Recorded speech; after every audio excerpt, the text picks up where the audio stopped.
Eh bien, bonjour à toutes et à tous. Merci de vous être connectés pour ce webinaire qu'on vous propose. Je vous propose de commencer tout de suite le sujet. On va rentrer directement dans le vif du sujet, on va dire, sur ce webinaire dédié à l'éco-conception appliquée dans la filière chimie et matériaux.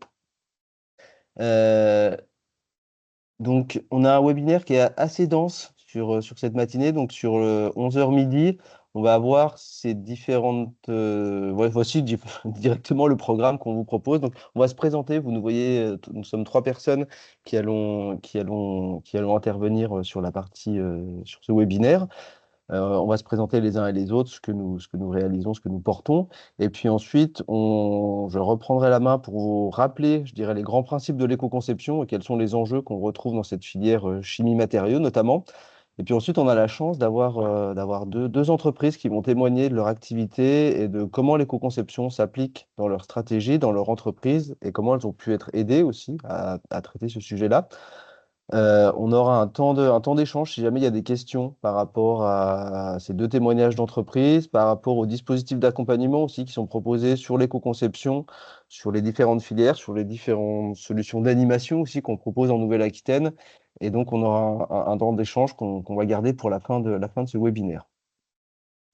Euh, donc juste en introduction, donc moi c'est Damien Delettra, donc je travaille chez Soltena, une association régionale en Nouvelle-Aquitaine, et dans le cadre du programme BICOM qu'on anime avec la CCI, qui est à l'initiative de l'ADEME et de la région Nouvelle-Aquitaine. On vous propose ce webinaire qui vise à vous sensibiliser, je dirais, à l'éco-conception. Et puis surtout, ce programme BICOM vise à aider les entreprises, tous les acteurs de la Nouvelle-Aquitaine à pouvoir lancer son projet. Donc ce programme-là vise évidemment pouvoir être mis en réseau avec les différents acteurs qui vont être adaptés par rapport à votre projet, hein. Ça peut être des bureaux d'études qui peuvent vous accompagner, ça peut être des centres techniques, ça peut être des organismes de recherche, par exemple. Évidemment, l'idée, c'est de pouvoir aussi vous mettre en lien avec les dispositifs d'accompagnement financier qu'on verra tout à l'heure. Et enfin, on essaye justement de mettre en avant et de valoriser à la fois des dispositifs, des solutions et des retours d'expérience à travers ce programme. Donc, vous avez un certain nombre d'éléments que vous allez retrouver sur la page LinkedIn, sur la page Recita dédiée à ce programme éco-conception. Et puis, ce support vous sera évidemment mis à disposition et vous aurez un replay qui vous sera proposé. Voilà. À moi. Bonjour à toutes et à tous. Je suis Élodie Lacassène, je suis responsable innovation au sein d'ACD Nouvelle-Aquitaine. ACD, c'est le cluster de la filière chimie et matériaux en région. On a 4 grandes missions. 2 missions qui sont plutôt tournées vers de l'animation et 2 missions de prestation de services. La première grande mission d'animation, c'est celle de structurer et d'assurer la promotion de la filière néo-aquitaine chimie et matériaux au sein du territoire et au-delà des frontières régionales. On est vraiment là pour coordonner et structurer les actions globales en lien avec la filière, au travers de mise en avant, bien sûr, des acteurs du territoire, et puis au travers d'actions coordonnées avec les acteurs du réseau comme Soltena ou Polyméris ici, mais bien sûr d'autres acteurs, que ce soit des fédérations professionnelles, des agences d'animation, des structures institutionnelles, bien sûr en lien étroit avec la région Nouvelle-Aquitaine. Et toute cette coordination est en lien avec la feuille de route chimie et matériaux, dont la nouvelle version sera mise en place progressivement au cours de l'année 2025. La deuxième grande mission d'ACD, c'est celle de stimuler et d'accompagner l'innovation. On est là pour faire le lien, un peu comme Soltena. On fait le lien entre les acteurs du territoire qui travaillent au sein de la filière chimie et matériaux, mais qui sont aussi en lien avec notre filière et notamment les marchés utilisateurs. Donc on essaye de mettre en relation tous les acteurs pour pouvoir permettre le développement de l'innovation sur le territoire. Et on propose pour ce faire de nombreuses animations tout au long de l'année au travers de webinaires, de journées techniques sur différents thèmes, en priorisant les enjeux autour du développement durable dans la chimie, notamment tout ce qui est en lien avec le biosourcé, le recyclage, les enjeux autour de la valorisation du CO2 ou plus globalement de l'économie circulaire. Ces actions, elles sont soutenues par la région la région Nouvelle-Aquitaine, par Bordeaux Métropole et également par Franchimie Nouvelle-Aquitaine, qui est la fédération professionnelle des industries de la chimie. Et puis, on propose deux missions complémentaires de prestation de services. On est un centre de formation certifié Calliope. On propose des formations destinées à l'ensemble des salariés de la filière, avec un focus notamment sur les enjeux de santé, sécurité et environnement. Et puis des formations un peu plus technologiques. Et on a notamment une formation sur l'éco-conception et la démarche d'éco-conception appliquée à la filière chimie, dont je pourrais reparler un peu plus en détail à la fin du webinaire. Et puis, au-delà de ces accompagnements de formation, on propose également des accompagnements individuels ou collectifs, spécifiquement sur les enjeux de santé, sécurité et environnement.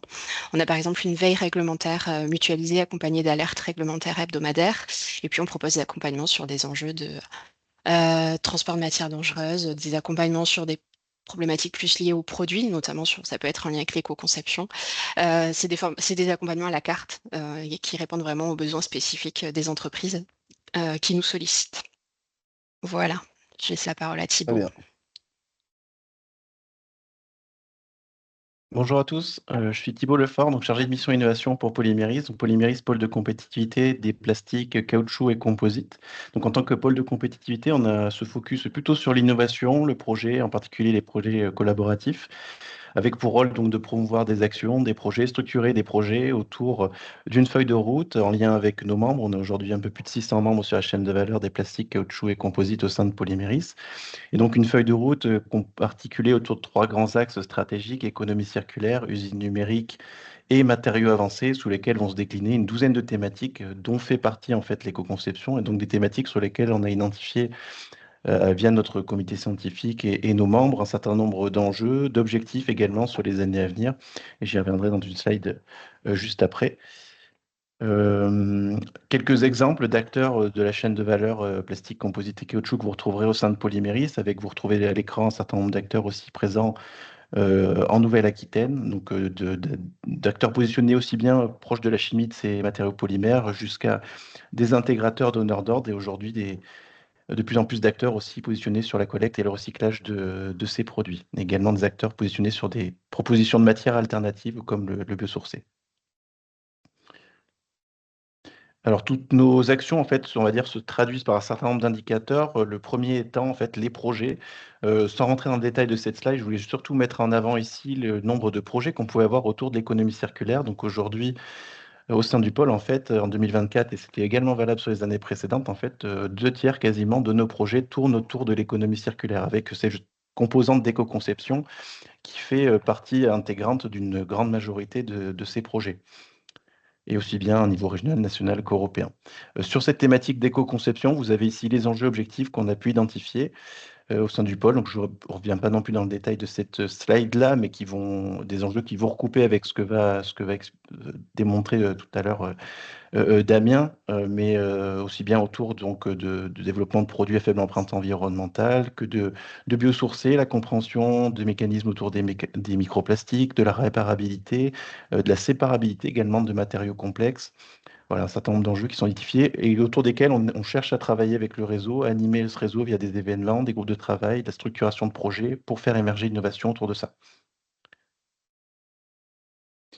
Slide suivante. J'ai voulu vous partager également quelques projets qui pouvaient être inspirants, avec en particulier ici des projets avec des acteurs néo-aquitains autour de la circularité de produits avec différentes applications, différents matériaux. On parle de plastique, de caoutchouc, de composite dans ces projets, d'applications vers l'électronique, d'applications vers de l'emballage alimentaire.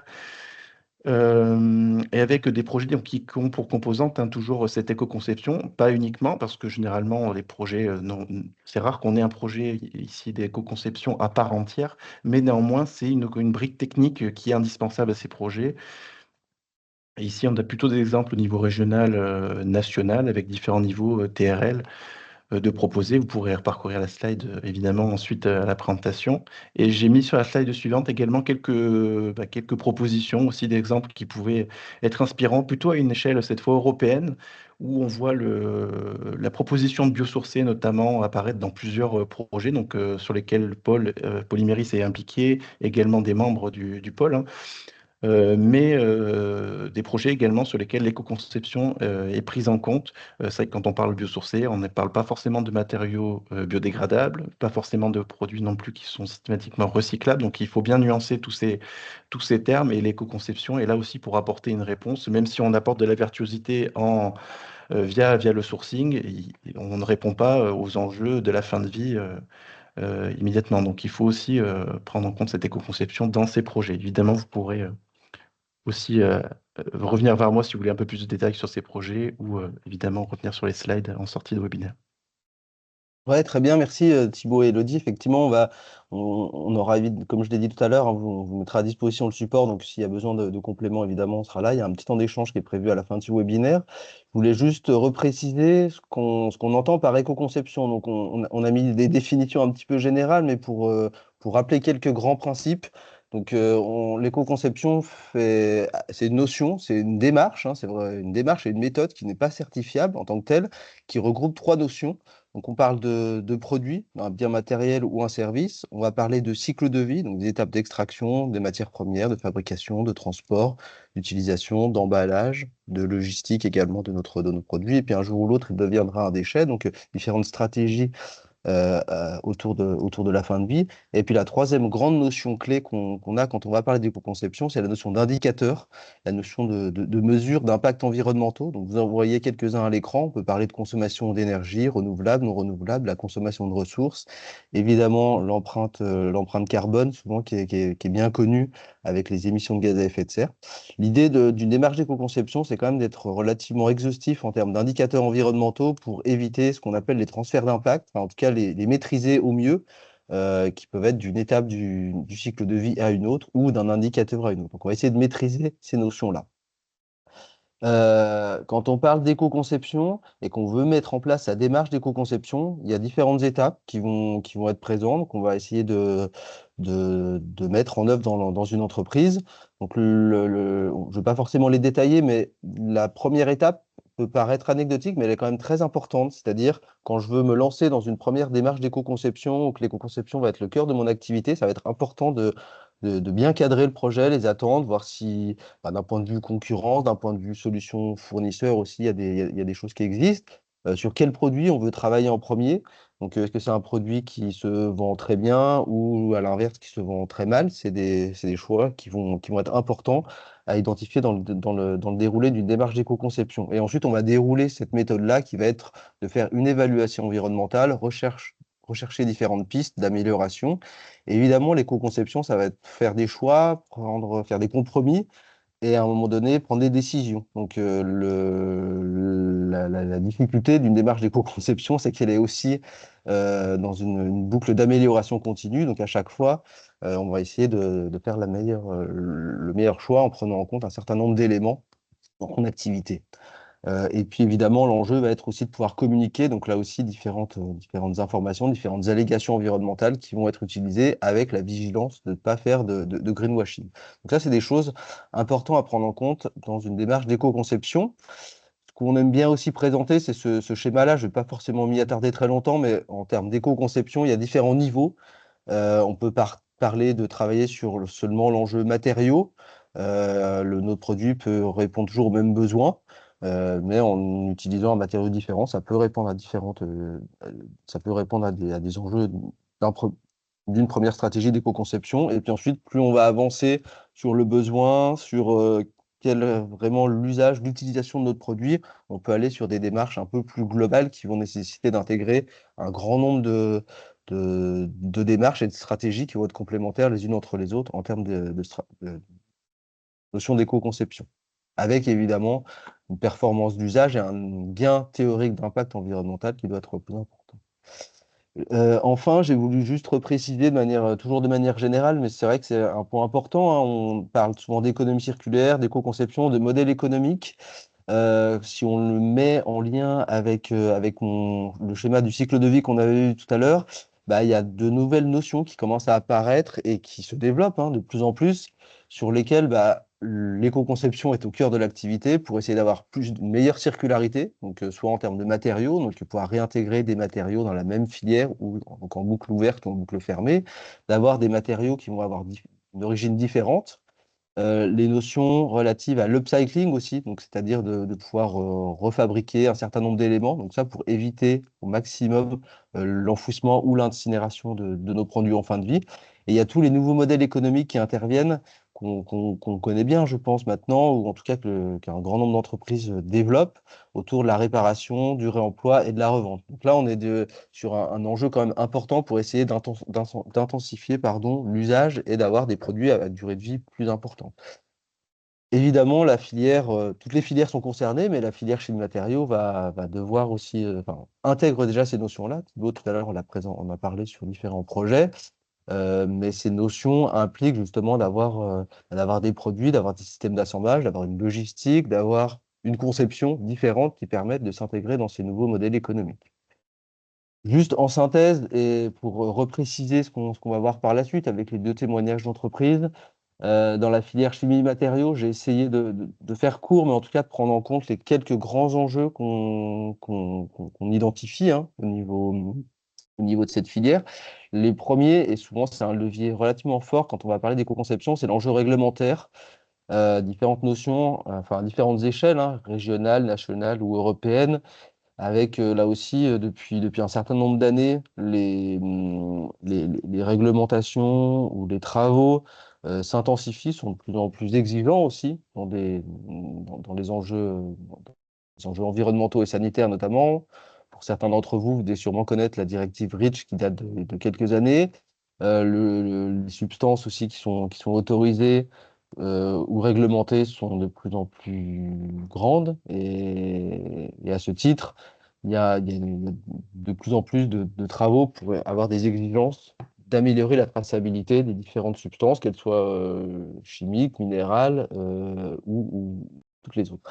Au niveau global hein, et au niveau toujours européen, il y a beaucoup de nouvelles réglementations qui arrivent, qui commencent à se mettre en place. Je vais en citer 2. Le ESPR, donc ça c'est vraiment un gros travail que l'Union européenne et le Parlement mettent en place, qui vise à justement donner plus d'informations sur le cycle de vie des produits avec un certain nombre d'obligations pour essayer de s'intégrer dans les nouveaux modèles économiques que je viens de présenter, de faire des évaluations environnementales, d'avoir des critères qui portent sur différentes filières, différents secteurs d'activité prioritaires, mais progressivement, ça doit se dupliquer sur toutes les filières et tous les produits mis sur le marché. En complément, il y a une directive qui s'intitule Green Claims, où là aussi, il faut faire attention à toutes les allégations qui vont être utilisées. Et là, l'idée, c'est de pouvoir limiter les termes vagues et flous pour avoir des allégations plus précises et plus véridiques pour éviter le greenwashing. Sur des enjeux, je dirais, sanitaires ou actuels, hein, vous avez sûrement entendu parler là, au niveau national, toutes les problématiques autour des PFAS, des microplastiques, donc, qui font partie de l'enjeu et du contexte sur lesquels, si je suis enfin, les entreprises et la filière doivent se mobiliser pour essayer de répondre à ces enjeux, à ce contexte. En parallèle de ça, on retrouve un certain nombre d'éléments, hein, la dimension éco-conçue, l'intégration de l'environnement dans le cycle de vie des produits, répond aussi à différentes demandes clients. On observe aussi des offres des concurrents qui intègrent ces notions-là. Donc, les entreprises doivent répondre à ces problématiques-là. Alors, les stratégies sont différentes, on va le voir tout à l'heure, hein. Dans la filière, on peut avoir la notion de matériaux recyclés, de matériaux recyclables, d'enjeux de l'origine des substances. J'en ai parlé tout à l'heure, toutes les stratégies pour essayer d'augmenter la durée de vie des produits font partie quand même du contexte global de cette filière. Donc tout ça, c'est ce qu'on essaye de mener dans la première phase d'une démarche d'éco-conception, d'intégrer tout ça et d'analyser le contexte pour essayer de voir comment s'intégrer et comment les actions qu'on va pouvoir mettre en place sur notre produit. Donc voilà, donc un petit contexte, un petit rappel des définitions et des notions relatives à l'éco-conception de manière globale. On a voulu, quand on a construit ce webinaire, c'est surtout aussi de mettre en avant des témoignages d'entreprises qui ont engagé une démarche d'éco-conception avec différents outils, différents dispositifs financiers et des différents résultats. Donc, je vous propose, alors on va faire intervenir, on a on a deux structures différentes qui sont basées en Nouvelle-Aquitaine. Donc, Place Tout avec Olivier. Alors, je vais le désigner comme présentateur, qu'il puisse intervenir oralement. Alors, est-ce que ça fonctionne, Olivier? Est-ce que vous m'entendez? Ouais, très bien, super, ça fonctionne très bien. Bah, c'est parfait. Merci, Olivier. Super. J'ai quoi, 5-10 minutes? Ouais, on a 10 minutes et puis un petit temps d'échange s'il y a des questions, on peut déjà les noter dans l'onglet conversation, puis on pourra les prendre ensuite. Ouais. D'accord. Alors, pour aller très vite dans le vif du sujet, rapidement, Plastou est une société qui fait du recyclage de plastique et on fait tout le cycle de transformation depuis la collecte jusqu'à la fabrication d'objets en plastique. C'est une société toute neuve, créée en janvier 2024 et on a commencé notre production en juillet 2024. Entre la création et la production, on a trouvé des locaux, on a dû les aménager, récupérer les machines, etc. Alors on pourrait se demander, quand on fait déjà du recyclage de plastique, pourquoi est-ce que c'est important et pourquoi ça serait intéressant de faire un audit d'éco-conception? Nous avons choisi de lancer l'audit d'éco-conception tout de suite à la création de la société pour pouvoir se mettre immédiatement dans les bons rails par rapport à notre activité, à notre positionnement sur le marché et à la façon dont nous allions travailler. C'est assez important de retenir ça, c'est que surtout dans notre activité autour du recyclage, on peut faire plein de choses différentes. Avec le plastique, on peut faire des milliers de choses. Il s'agissait aussi de savoir comment s'orienter correctement dès le départ. Et donc, en février-mars 2024, juste après la création de la société, on a contacté Damien de Soltena pour qu'il nous aide à identifier des cabinets qui pourraient nous aider à conduire cet audit d'éco-conception. Il nous en a présenté plusieurs et on a choisi le cabinet Think Plus basé à Saint-Jean-de-Luz pour effectuer cet audit. Comme nous n'avions pas d'activité préalable, dans la discussion avec le cabinet, on s'est organisé pour pouvoir conduire cet audit avant de commencer la production, afin de pouvoir se mettre tout de suite, euh, dès le démarrage de la production, sur les bons choix. Les enjeux pour nous, en termes d'objectifs du diagnostic et de la démarche d'éco-conception, c'était déjà bien comprendre et prendre conscience de l'ensemble des enjeux environnementaux et comment pouvoir mieux les aborder. Aligner les attentions stratégiques de la société avec les enjeux de la région, valider notre ambition et organiser cette déclinaison opérationnelle sur un plan environnemental. Ça, c'est des choses, on va le voir, mais dans le déroulé de l'audit et ce qu'on a appris sur la façon de le faire et sur la déclinaison des enjeux environnementaux sur la production, c'était important parce que ça permettait tout de suite d'organiser la production au niveau opérationnel en prenant en compte ces enjeux-là. Ensuite, positionner la société comme un acteur du recyclage local et durable, et puis développer le bon catalogue, quand on fait du recyclage du plastique, on a énormément de choix différents. Le choix que nous avons fait, c'est de transformer les déchets plastiques en objets les plus durables possibles. Donc, on a choisi de partir sur du mobilier qui nous semblait être en mesure de donner plusieurs années d'usage à des déchets qui n'avaient plus qu'une journée de vie, quoi. Euh, Ce qu'on a vu en faisant l'audit d'éco-conception, c'est où se situaient les enjeux environnementaux, l'impact carbone et autres. Donc, on a vu que tout ce qui était l'approvisionnement, donc la collecte des plastiques, la fabrication, les emballages, le transport, ça représentait un poids relativement faible dans l'impact carbone de l'analyse de cycle de vie. Et que, en fait, l'essentiel de cet impact carbone se situait à la fin de vie. Donc, immédiatement, dans notre projet de société, on en a conclu qu'il fallait qu'on propose à l'ensemble de nos clients, dès qu'on faisait des objets ou des mobiliers en plastique, des solutions pour pouvoir consigner, recycler euh, euh, ces mobiliers ou ces objets, et donc pouvoir identifier tout de suite comment leur donner une troisième vie, une quatrième vie, etc. Et donc rentrer dans une circularité encore plus importante de la matière. Autre chose aussi qui a été assez important, c'est qu'on a vu que dès lors qu'on se positionnait sur redonner des années d'usage à la matière, on rentrait assez facilement dans tout ce qui était économie de la fonctionnalité et de la coopération, parce qu'on pouvait travailler tout de suite sur d'autres modèles, sur des modèles économiques liés à l'usage du mobilier que l'on faisait. Donc ça fait aussi partie des réflexions que l'audit d'éco-conception a permis d'amener. Autre chose, c'est que évidemment, dès lors qu'on voit que l'essentiel de l'impact carbone est sur la fin du cycle de vie, ça veut dire qu'on doit préparer aussi notre production pour être en capacité de redonner un cycle de recyclage de cette matière.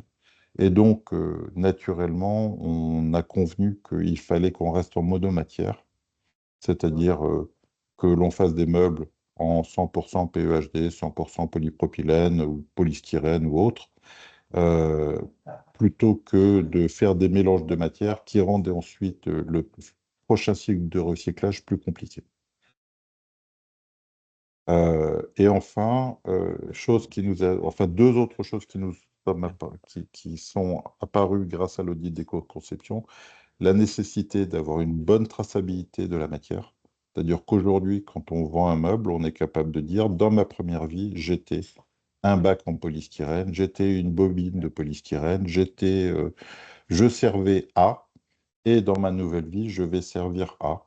Et donc, on a mis en place un registre complet de suivi de la matière, de la collecte, jusqu'au produit final qui est vendu, pour savoir pourquoi est-ce que cette matière, pourquoi est-ce que nous l'avons récupérée, d'abord, qu'est-ce que c'est, pourquoi nous l'avons récupérée, à quoi c'était utilisé avant, pourquoi est-ce que ça a été jeté et pourquoi ça arrive chez Plastou. Et puis derrière, les consignes de recyclage et la communication aussi importante qui était le dernier point, éviter, comme l'a dit Damien, le greenwashing, c'est-à-dire ne communiquer que sur des choses avérées et être le plus transparent possible sur notre activité et communication. Alors évidemment, comme on est une société qui se lance, un des impératifs qu'on a intégré dans l'audit, c'est le fait qu'on devait pouvoir pérenniser notre activité et donc assurer une certaine forme de rentabilité. On ne peut pas vivre indéfiniment des subventions et autres subsides qui peuvent être apportés. On doit trouver le chemin de la rentabilité par la production que nous réalisons afin de pouvoir continuer de recycler et de sortir les plastiques des déchetteries le plus longtemps possible.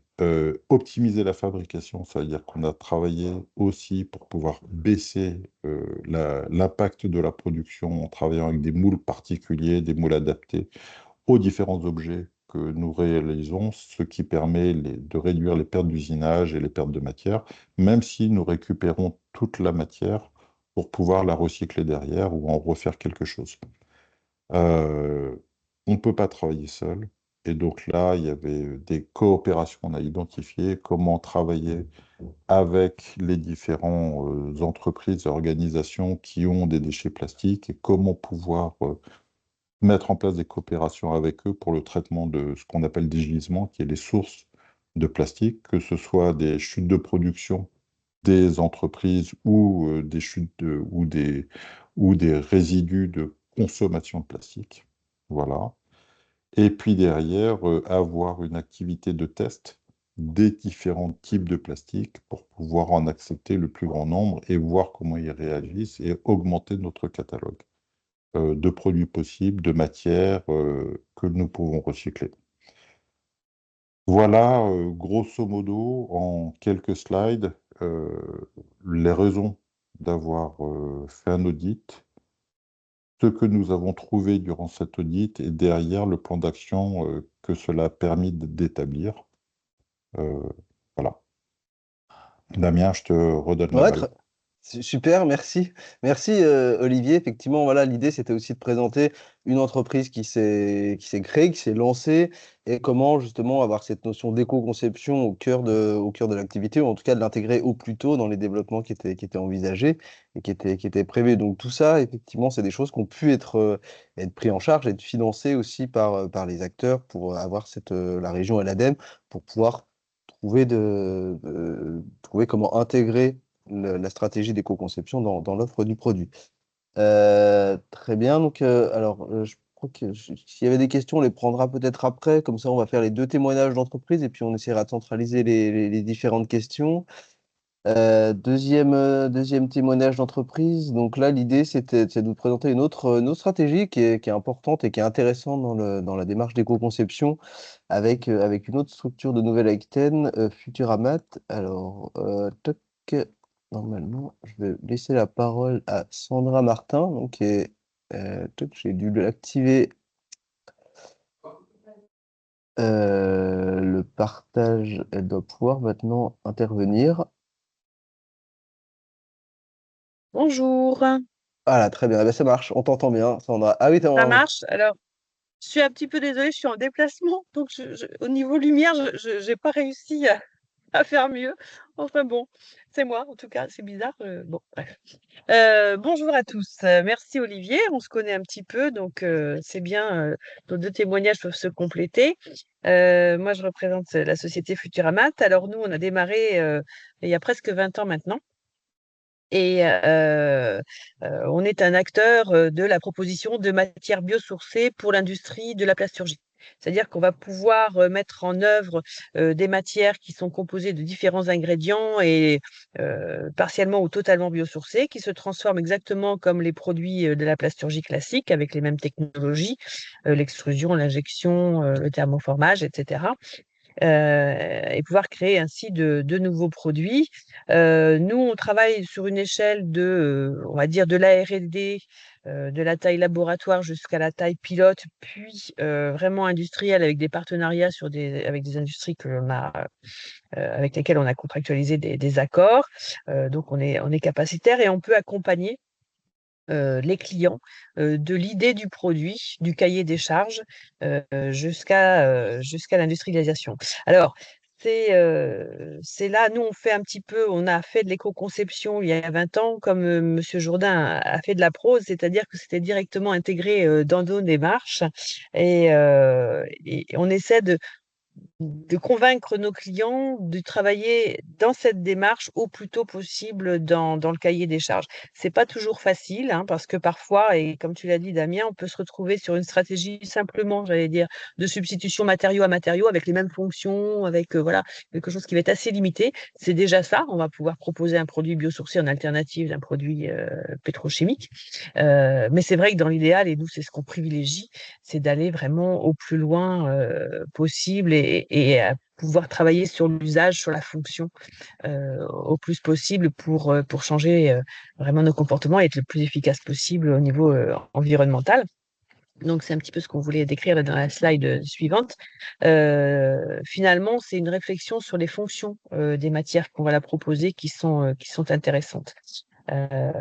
Les fonctions des biopolymères, vous voyez, qui se présentent sous forme de granulés comme les polymères classiques, les matières biosourcées ont des caractéristiques très proches, finalement, caractéristiques mécaniques des commodités de la plasturgie, mais on va avoir des caractéristiques intrinsèques tout à fait spécifiques, notamment sur la fin de vie. On va avoir des caractéristiques sur la biodégradation, que ce soit dans un sol, dans l'eau ou en compostage, qui vont être bien spécifiques et attachées à chaque type de produit, hein. On n'a pas de scénario comme ça universel. Il faut toujours bien regarder et la matière et les conditions de fin de vie du produit pour pouvoir prouver la véracité d'un scénario de biodégradation. On va avoir des fonctions aussi assez particulières sur les propriétés barrières, qui vont être plus ou moins barrières à l'oxygène ou à la vapeur d'eau. Et là encore, il faut s'accorder sur le cahier des charges du produit fini. On va avoir, tu parlais Damien aussi de nanoparticules, de pollution avec les plastifiants connus des plastiques, les PFAS, les bisphénols. Là, sur certains produits, on sait qu'ils en sont complètement exempts, donc c'est quelque chose aussi à mettre en avant. Donc tout ça nous permet de proposer des produits et des éléments pour l'éco-conception de nos clients. Alors si tu veux bien, Damien, et compte tenu est-ce que tu peux passer la parole à Didier pour la suite? Oui, oui, Et oui. je serai quand même toujours avec vous, hein, mais, et notamment s'il y a des questions. Oui, oui, alors j'ai mis la partie, justement, les Voilà, très bien, applications qu'on c'est très pouvait bien. retrouver. Donc, effectivement, je sais que tu as un autre, il y a Monsieur Langtin qui est C'est aussi un chez peu en transit, Futuramat ouais. qui va pouvoir Voilà. Et compléter qui, lui, ces est éléments. chargé de Ouais, toutes ces notions. ouais, Ouais, merci. Merci, je suis toujours avec vous, hein, de toute façon, je vous entends. ça marche.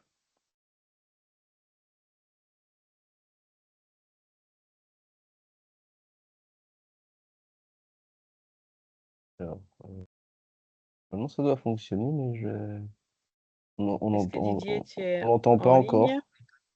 Ah, ah, ah, ah, ah. Sinon, je vais. C'est bon là? Oui, c'est bon, parfait. Ah oui, ça y Ok. est, c'est bon, on t'entend. Non, non, c'est Merci enclenché. Didier. Bon, ouais, merci Sandra. Ouais, bon, bonjour à tous et tous.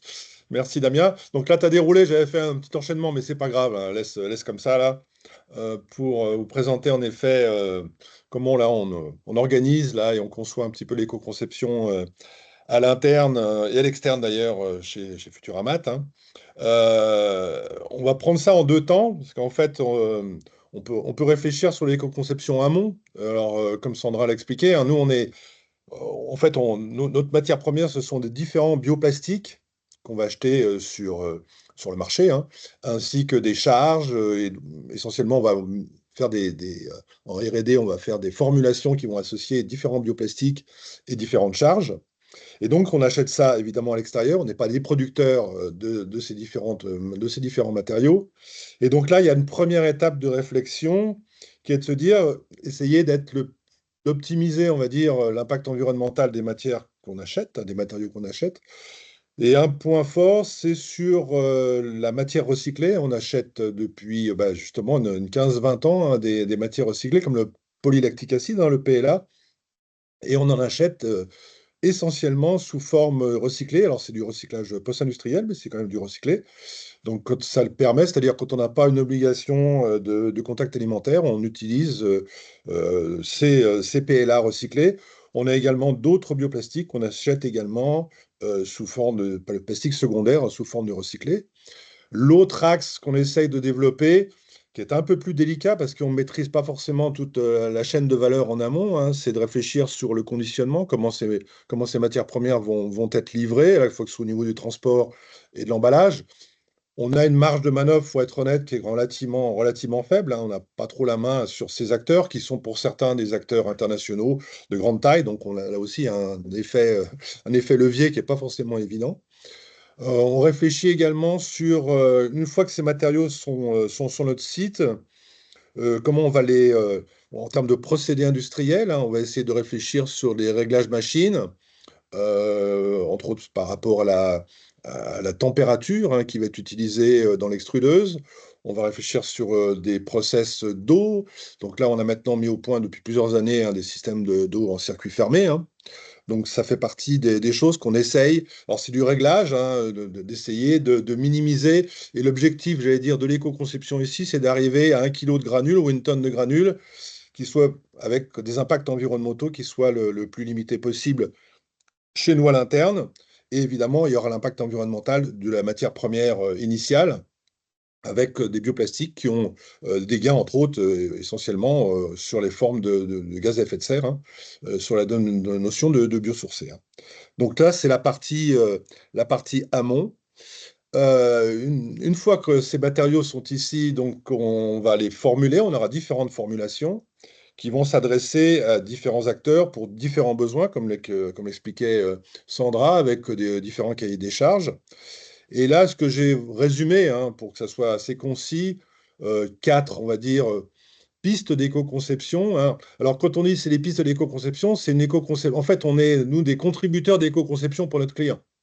On va lui permettre, quand il désire, alors on peut le faire également à l'interne, ça fait partie de nos services, on peut proposer en effet cette recherche, hein, ces pistes d'éco-conception, ces études d'éco-conception, on peut les proposer à nos clients, ou ils peuvent le faire de leur côté, mais on est, on va dire, voilà, une des briques, donc la brique matière première du futur produit. Alors ces axes d'éco-conception, cette brique, Elle peut prendre différentes formes. Donc là, j'ai retenu ces quatre axes qui sont assez connus, hein, entre autres dans la route Brézet, hein, qui fait partie de, des choses assez connues en éco-conception. Le premier, là, donc, on voit, ce sont des couverts, hein. Et là, il y avait une substitution de matière, hein, qui a permis de prendre une matière biosourcée en substitution d'un polymère, on va dire un polymère de commodité. Donc là, on va avoir des gains essentiellement, hein, sur les gaz à effet de serre, les ressources énergétiques et également sur certains additifs, hein. Donc là, on va pouvoir, le bilan environnemental va être amélioré grâce à principalement ces trois axes-là. On peut également, pour un autre produit, optimiser les fonctions.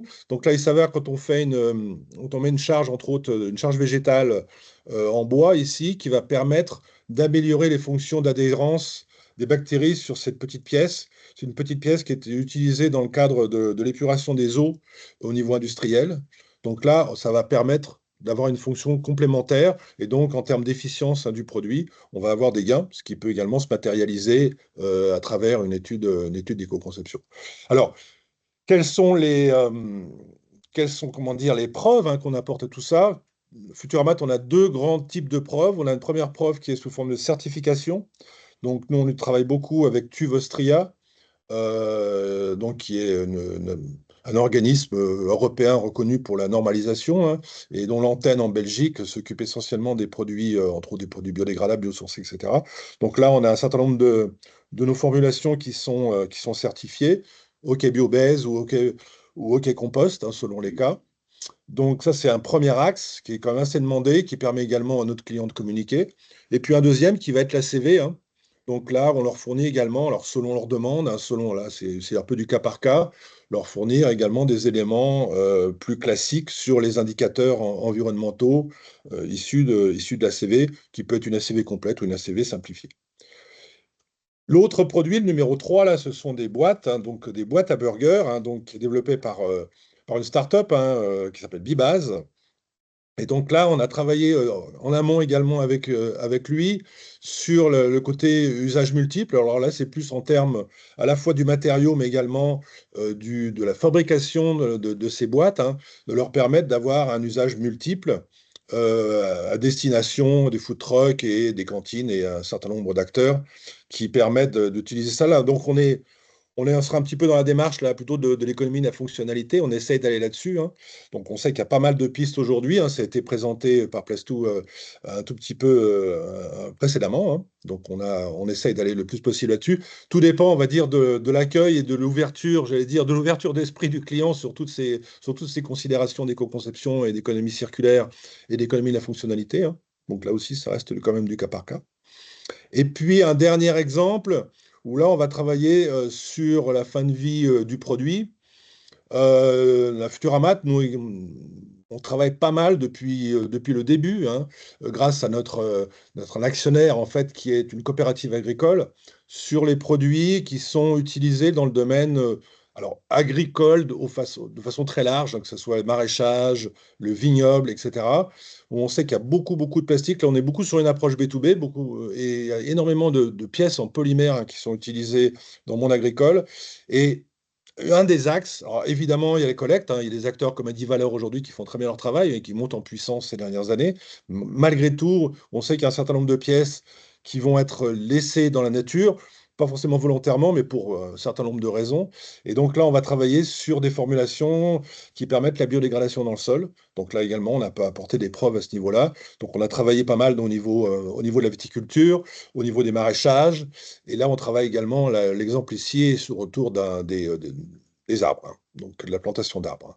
Donc on essaye d'optimiser, de garantir, et comme le disait Sandra, pour évidemment éliminer toutes les problématiques autour de la toxicité que pourraient avoir ces pièces une fois rendues dans les sols, en termes de microplastiques, de PFAS, etc. Donc voilà, c'est quatre exemples, on en aurait d'autres, hein, sur lesquels on peut travailler dans les axes de la route Bézet. Et puis un dernier, là, bon, avec un petit sourire sur le ruissellement, mais c'est pas négligeable. Faut savoir que le fait d'intégrer des matériaux, des bioplastiques, c'est une démarche qui demande un état d'esprit un tout petit peu différent de la part que ce soit des plasturgistes ou de nos acteurs ou du client final, hein, qui va être le donneur d'ordre. Ils rentrent un petit peu dans cet univers. Pour certains, c'est un premier pas dans cet univers, on va dire, de l'économie circulaire. Et ça peut être également un premier pas qui va se conclure, en tout cas, ce qui va se compléter par d'autres actions environnementales au niveau également de la RSE. Donc voilà, on essaye aussi d'inciter, d'instiller des nouvelles pratiques par rapport à ce sujet. Voilà, Damien, en gros. Eh ben, très bien, merci Didier et Sandra, du coup, pour ce beau témoignage. On voit des illustrations des produits. Alors, est-ce que je voulais savoir si, justement, par rapport à ces deux exemples de démarches, hein, sur lesquelles il y a eu des actions dédiées à l'éco-conception pour mesurer, pour évaluer, pour trouver faire un diagnostic et trouver des stratégies. Alors j'avais une question pour Olivier, même deux questions. Justement, on a parlé de matériaux biosourcés, est-ce que c'est des choses que vous avez commencé à expérimenter sur la reprise, sur la régénération de ces matériaux-là, et l'utilisation dans d'autres applications? Ben, on travaille avec Futuramat. Sandra Martin nous a envoyé quelques échantillons. On les a broyés, on a fait de la thermocompression, on a refait des plaques, on a renvoyé les résultats à Futuramat pour leur montrer que c'était complètement recyclable. Et donc, on peut mettre en place un système de collecte et de recyclage de ce qui a été produit à partir de la matière de Futuramat pour pouvoir lui redonner une nouvelle vie plus tard. Ok. Donc, Ouais. on a pu le voir. Et ça marche très bien là c'est ça, corroborer ce que tu viens de dire, et ça peut être important soit pour des rebuts de production chez nous, mais aussi pour des clients pour lesquels ça peut être un exutoire et une fin de vie intéressante. Ouais. Donc, surtout chez des chutes de production, effectivement, mais qui intègrent cette notion de cycle de vie. Et il y avait toujours une question, Olivier, sur la partie, alors les emballages souillés, est-ce que c'est quelque chose qui est traité? Et d'un point de vue opérationnel, comment ça fonctionne? Alors, on travaille directement auprès des entreprises et des organisations. Nous n'avons que des procédés mécaniques pour traiter les plastiques. Et donc, nous ne prenons pas des emballages souillés. Malheureusement, il y a d'autres filières qui s'occupent de ça mieux que nous, en tout cas, qui ont le matériel pour pouvoir le faire. Donc, Très on bien. travaille exclusivement avec des plastiques propres. Parce que Ok. c'est aussi un choix que l'on a fait dans l'éco-conception. Enfin, ça vient aussi de ça. Nous ne voulons pas rajouter d'additifs ou autres composants qui vont colorer ou changer la nature. Donc, on essaye de travailler, de recycler la matière telle qu'elle nous arrive, en rajoutant le moins de choses possible. Et alors, je dis ça avec un bémol. euh, de temps en temps, en particulier quand on nous demande du mobilier pour des bâtiments qui accueillent du public, il faut répondre à des classifications feu, classification incendie. Et là, en fonction de la matière qui est demandée, on pourrait être obligé de mettre des retardataires de feu, des retardants, des agents retardants. Nous n'avons pas encore eu l'occasion de le faire jusqu'à maintenant, mais on nous pose la question de plus en plus. Et donc, on risque d'être obligé d'utiliser ça. Et nous sommes en recherche justement d'agents retardants qui soient le plus propre possible. Donc, nous allons commencer à expérimenter avec de la poudre de liège ou des choses comme ça. Très bien. Alors effectivement, on l'a vu, je crois, en début de support, justement, sur la partie, les projets qui étaient soutenus avec Polyméris, justement, il me semble qu'il y en avait quelques-uns qui parlaient de retraiter ou de séparer ou de trouver des alternatives aux retardateurs de flamme, souvent qui étaient bromés, sur lequel qui peut poser problème dans la fin de vie des produits, notamment électriques et électroniques, par exemple. À ce sujet, les écosystèmes essayent de trouver, enfin, de mener aussi des projets, mener des études pour essayer de limiter ces problématiques-là.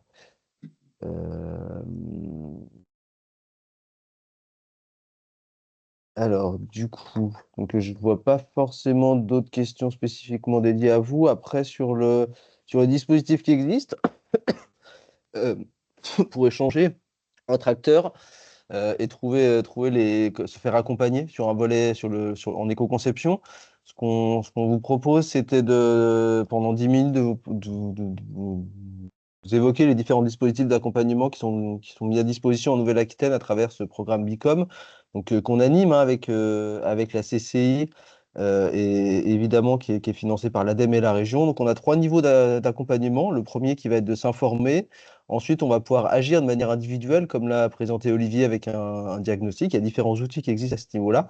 Et puis, ce qu'on voulait aussi vous présenter aujourd'hui, c'est d'évoquer le sujet de démarches collectives aussi qui pouvaient se lancer ou en tout cas se créer sur cette filière. Donc les différents outils qu'on a sur la partie information, comme aujourd'hui, justement, on propose un certain nombre de webinaires, d'ateliers pour mieux comprendre un petit peu, soit au travers d'exemples, soit au travers de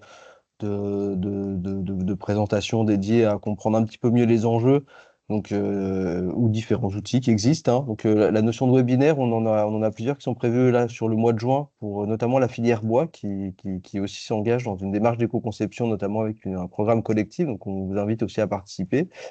Fin juin aussi, je vous propose un webinaire avec un dispositif qui permet de valider ou de certifier, de labelliser, je dirais, l'indicateur de durabilité ou de réparabilité d'un grand nombre de produits. Donc là, l'idée, c'est de comprendre un petit peu quels critères on peut utiliser, comment ça peut fonctionner et comment on peut évaluer cela. En parallèle de ça, normalement, dans tous les territoires de la Nouvelle-Aquitaine, les CCI territoriales vous proposent sur toute l'année 2025, c'était déjà le cas en 2024, mais on continue ce dispositif-là, des ateliers pour vous comprendre un petit peu toutes les étapes de la démarche d'éco-conception sous forme d'un jeu ludique, un atelier ludique. On incarne une entreprise et on explore les différentes étapes de la démarche d'éco-conception. Donc les prochaines dates se déroulent et ben en Charente-Maritime et dans les Landes, pareil au mois de juin. Donc là, si vous souhaitez des infos, vous inscrire, il y a les sites internet qui sont indiqués dessous. En parallèle de ça, donc quand on a fait ce premier travail, on sait que on veut travailler en termes de démarche d'éco-conception. On a compris un petit peu comment ça peut se mettre en place. Il y a différents outils et différents dispositifs qui permettent d'agir de manière individuelle dans son entreprise. Et là, il y a plusieurs dispositifs qui existent, qui sont financés par l'ADEME ou par la région Nouvelle-Aquitaine, avec différents niveaux d'intégration selon son niveau de maturité. Donc, on parle de diagnostic, les premiers pas en éco-conception qui sont proposés avec l'ADEME. Donc là, il y a un forfait maximum pour pouvoir un petit peu mieux comprendre son cycle de vie, comprendre les leviers, les pistes d'amélioration d'une démarche d'éco-conception. Donc là, qui est dédié plutôt aux entreprises TPE, PME, avec un taux d'aide qui varie selon sa taille. Et ensuite, si on va aller plus loin, comme l'a présenté Olivier tout à l'heure, il y a ce qu'on appelle les diagnostics qui peuvent être mis en place. Donc là, pareil, il y a plusieurs dispositifs qui existent. BPI France propose un diagnostic conception qui est assez bien cadré, sur lequel il y a un certain temps qui est mis à disposition, donc 18 jours, avec un forfait économique, un coût économique qui est fixé aussi, donc avec des experts qui sont référencés au niveau national pour pouvoir réaliser ce dispositif-là. Il était en stand-by, il me semble qu'il est encore en stand-by sur le début d'année 2025, mais il devrait ouvrir très prochainement. Donc là aussi, c'est un dispositif qui est relativement intéressant, qui permet de faire comprendre un petit peu mieux comment s'engager en éco-conception. Puis on a un projet un peu différent ou complémentaire à ça, donc soit faire un diagnostic, ou je dirais faire activer et mettre en œuvre sa démarche d'éco-conception. Là aussi, l'ADEME et la région Nouvelle-Aquitaine peuvent financer, là aussi selon la taille de l'entreprise et selon le projet. Les taux d'aide varient entre 50 à 80% en fonction des projets. Et puis évidemment, quand on va aller plus loin, il y a des dispositifs spécifiques. Si on est plus je dirais dans l'expérimentation, dans la R&D, pour avoir un volet dédié à la prise en compte de la dimension éco-conception et le cycle de vie. Ensuite, en complément de ça, on voulait essayer de recueillir au travers de ce webinaire, hein, sur un format collectif. Donc, l'idée, nous, sur la Nouvelle-Aquitaine, pour les entreprises qui sont implantées en Nouvelle-Aquitaine et qui sont dans cette filière chimie matériaux, c'était de voir s'il y avait un besoin ou s'il y avait des attentes pour pouvoir relancer une opération collective. Alors là, les modalités, on est relativement ouvert à ce qui pourrait être possible de faire, hein. Souvent, l'idée, c'est de pouvoir alterner des temps collectifs entre entreprises et d'avoir un dispositif qui permette d'être accompagné de manière individuelle, comme un diagnostic qui permet de savoir où on se situe et de mettre en place des actions. Donc là, on fait entre guillemets un appel à candidature si jamais il y a des entreprises qui sont présentes ou qui seraient intéressées, qui voudraient avoir plus d'informations. On voulait vous proposer ça justement aujourd'hui pour pouvoir faire avancer cette filière, hein, filière chimie matériaux, qui est aussi une filière d'intérêt pour la Nouvelle-Aquitaine, avec des enjeux relativement globaux sur tout le cycle de vie des produits, et donc de pouvoir engager un projet d'éco-conception dans cette filière-là. Donc s'il y a un intérêt, s'il y a des besoins, si vous avez des idées, il ne faut pas hésiter à nous contacter, on vous laissera vos coordonnées à la fin du webinaire. Et enfin, en parallèle de ça, toujours sur un temps collectif, on a lancé l'an dernier une masterclass dédiée à l'éco-conception. Donc là aussi, il y avait 10 entreprises qui s'étaient engagées de manière volontaire. Donc là, le dispositif se relance sur cette année. Et vous avez un petit formulaire de candidature sur le lien que je vous enverrai. Le préalable de ce programme-là, où c'est vraiment mettre en commun sa démarche d'éco-conception et rencontrer d'autres entreprises. Le préalable, c'est d'avoir déjà engagé un projet d'éco-conception et ne pas vouloir participer pour se faire accompagner de manière individuelle à ce dispositif-là. Donc, utiliser le dispositif que j'ai présenté auparavant pour pouvoir intégrer ce groupe d'entreprises et échanger entre pairs sur sa démarche d'éco-conception. On voulait aussi vous partager un certain nombre d'actualités et de dispositifs d'accompagnement parce qu'il y a beaucoup d'AMI ou d'appels à projets qui sont régionaux ou nationaux. On en a ciblé j'ai voulu en partager 5 avec vous qui seraient intéressants. Il y a Ormat sur la filière, sur le recyclage des matières, objectif recyclage matière avec différentes matières principales, des matériaux principaux qui sont ciblés. Donc là, les attentes, c'est soit intégrer de la matière recyclée, soit être en mesure de pouvoir avoir des dispositifs qui permettent de favoriser le recyclage. Donc là, l'appel à projet a été lancé il y a moins d'un mois, donc il est au cœur du sujet. Il y en a un autre qui est aussi sur la remise à neuf industrielle des produits, alors qui est très large, hein. On n'est pas seulement sur la filière chimie matériaux, mais en tout cas, il peut y avoir quand même des enjeux intéressants sur justement les systèmes d'assemblage, de désassemblage, de remise à neuf, justement, de ces éléments-là qui peuvent être intéressants. Olivier, tout à l'heure, nous parlait d'emballage, collecte d'emballage pour pouvoir les utiliser dans des produits. Il y a un appel à projet aussi sur je crois que c'est des EIC réemployables, donc là aussi sur les emballages industriels et commerciaux sur lesquels on voudrait plutôt avoir une visée réutilisation, réemploi plutôt que de l'usage unique. Donc là, il y a un programme en cours, toujours avec l'ADEME. Et puis pour les entreprises de la filière textile et habillement, un appel à projet intitulé Texabi qui est toujours en cours sur l'année 2025 qui vise à intégrer et comprendre comment dans cette filière-là on peut intégrer l'éco-conception. Donc des projets qui peuvent être qui sont à destination des acteurs industriels et nationaux.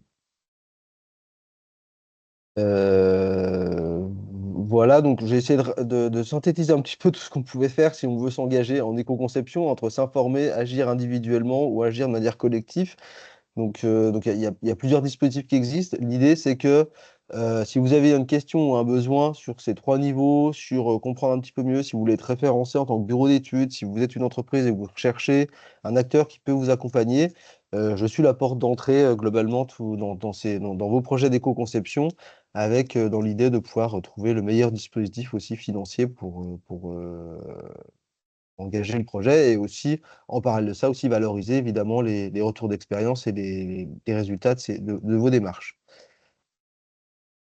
Je vais laisser la parole à mes deux, à mes deux co-animateurs, donc Élodie et Thibaut, sur d'autres événements aussi qu'on voulait vous partager aujourd'hui. Oui. Moi, je dis juste un mot sur la formation. Donc, je l'ai indiqué au début du webinaire, on est un centre de formation certifié Calliope et on propose une formation spécifique pour travailler sur la démarche d'éco-conception dans la chimie. Alors, je ne vais pas détailler tout ce qu'il y a ici, hein, mais l'idée, c'est vraiment d'approfondir pendant une journée les notions qui sont liées à l'éco-conception et les lier aux problématiques que l'on peut retrouver dans la chimie, et notamment en travaillant sur les 12 principes de la chimie verte. Voilà, pour essayer d'aller plus loin dans le développement de nouveaux produits dans la chimie et voir l'éco-conception aussi comme un levier de performance. C'est vraiment des objectifs de la journée. Voilà, je passe en détail et ça, c'est une formation qui finalement s'adresse à pas mal de monde au sein de l'entreprise, hein. Ça peut être vraiment dans les départements R&D comme dans le marketing pour approfondir vraiment ses connaissances et aller au-delà de la sensibilisation sur les enjeux d'éco-conception. Voilà. Donc n'hésitez pas à revenir vers nous si vous avez des questions à ce sujet. C'est des formations qui peuvent être faites en inter avec plusieurs entreprises, ou alors que l'on peut proposer en intra. Et à ce moment-là, on peut encore affiner plus loin pour proposer une formation qui correspond vraiment aux besoins de votre entreprise. Voilà. Et voilà, on voulait mentionner aussi quelques événements qui arrivent et qui sont en lien avec la filière chimie et matériaux. Dans un peu 2 semaines, on organise une journée de rencontre sur la valorisation des coproduits végétaux en produits à valeur ajoutée. Alors, on est quand même beaucoup de monde déjà, je vais pas mentir, il y a plus beaucoup de place. Néanmoins, si ça vous intéresse, vous aurez toutes les informations dans les liens qui ont été rajoutés par Damien. Et je mentionne que à l'occasion de cette journée, la région Nouvelle-Aquitaine va lancer un appel à manifestation d'intérêt Valcobio. Et c'est un appel qui vise à accompagner justement des projets de valorisation de coproduits végétaux dans le domaine de la chimie, cosmétique, santé et matériaux, notamment pour l'emballage. Cet AMI vise vraiment à accompagner des projets de caractérisation et de faisabilité sur ces enjeux, et il réunit finalement les membres de l'agriculture, de l'agroalimentaire, de la forêt, du vin, vitivini, avec tous les secteurs utilisateurs dans la chimie, cosmétique, les polymères et polyméristes, et globalement autour de l'économie circulaire. Et voilà, on voulait aussi mentionner qu'en novembre prochain se tiendra le congrès de management du cycle de vie à Bordeaux, organisé notamment par l'équipe du CIVI, qui est une équipe de recherche de l'Université de Bordeaux spécialisée autour de l'ACV et notamment l'ACV appliquée à la chimie. Et puis le R4, Thibaut, je peux te laisser la main. Oui, concernant les matériaux composites, donc il s'agit là de l'événement Économie circulaire des composites qui avait eu lieu pour sa première édition à Bordeaux en 2023, si je ne me trompe pas. Du coup, la deuxième a eu lieu à Toulouse. Et donc là, la troisième revient à Bordeaux avec économie circulaire au sens large, hein, donc de la réduction jusqu'au recyclage en passant par la réparabilité, le réemploi, etc. Et puis un autre événement, le plastique, le S-Cube, qui se tiendra à Lyon, qui est un congrès européen, donc qui est vraiment ouvert à tous, qui est congrès de l'écoplasturgie, donc qui prend ses enjeux également d'économie circulaire vers des matériaux polymères intelligents, durables, sûrs. Et donc là, on est dans une phase d'appel à communication. Donc également, si vous souhaitez partager un projet d'innovation, des sujets de plateforme technologique, d'industrialisation, l'appel est ouvert. Également pour faire de la recherche de solutions, l'appel à projet, c'est également ouvert. N'hésitez pas à aller voir sur la page du site pour vous positionner. Ouais, super, merci. Alors, on n'a plus beaucoup de temps, donc c'était assez dense, effectivement. Néanmoins, on voulait garder le format sous 1 heure, donc on est pas mal niveau timing. En tout cas, voilà, on a un certain nombre d'événements, d'acteurs et de journées qui sont dédiés à la filière chimie matériaux, mais sur lesquels l'enjeu éco-conception et l'intégration de l'environnement, évidemment, fait sens et est lié. Donc, c'était pour ça que c'était important aussi pour nous de pouvoir vous partager ces éléments-là. Je vous remercie, tout le monde. Merci aussi Olivier, à Sandré et à Didier pour leur intervention, Merci la également. présentation des activités. Et puis, on va vous envoyer le Merci. support et puis on mettra en lien le replay. Merci Merci à à tout tous. le monde. Et puis, n'hésitez pas à revenir vers nous pour toute question ou tout besoin. Voilà. Bonne journée. Bonne journée. Merci. Bonne Au journée à revoir. tous, merci. Au revoir. Merci, au revoir.